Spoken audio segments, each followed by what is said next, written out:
Hello, so I've been asked to complete a short 2 minute clip, kind of just talking about my experience having a disability and obtaining work placements and jobs post university, and how I kind of disclose my disability.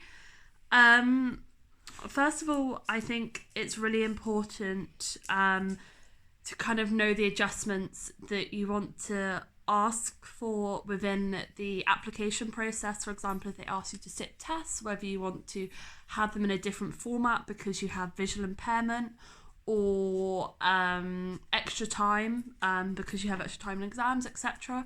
So I think from the outset, writing down kind of the adjustments you want to make, so that when you then do approach the HR about this, you know kind of what adjustments you want to have happen. I think it depends on the industry, but for example, in law and politics, particularly within the civil service, there when you're applying for positions, there is a box asking for adjustments, and you can disclose your disability there, which I think is really good. Alternatively, most HR actually encourage people to phone them, so that not only is that beneficial because it allows you to build up a rapport with HR, so they know who you are, but it's also good because it can make you feel more confident when making sure the adjustments are in place, and also knowing that the firm recognises that difference is a good thing. I think the bigger the organisation, the more important diversity actually is to them, particularly in light of the events of 2020. I feel like I'm rambling, but yeah. I think I think also, even in interviews, you can frame your disability as a positive thing. So, for example, like anyone who has a disability has overcome many hurdles that normal people wouldn't have to have gone through.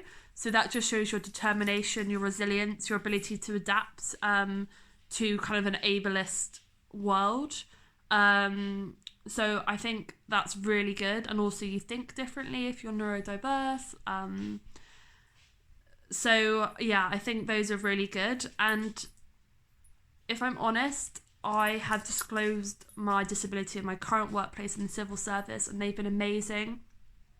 Like, they gave me a laptop that had specialist equipment for people with dyslexia, and they're actually really good at giving me slightly extra time on deadlines, etc. I don't know whether all workplaces are that accommodating, but I certainly think that big companies are.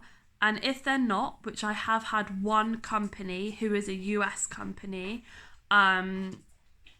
be rather aggressive towards whether I'll be able to meet my day-to-day requirements as such because I have a disability. I think you've got to ask yourself, do you really want to work at a place where you can't be yourself?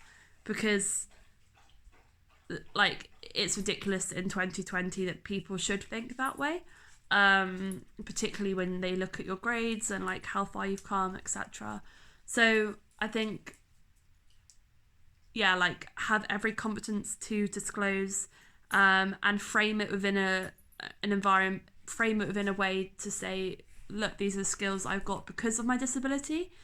And I don't know if you guys know about employability, but that's a kind of careers page that helps people with disabilities to access work placements and career jobs, and that's specifically for people with disabilities, so I'd really look at that.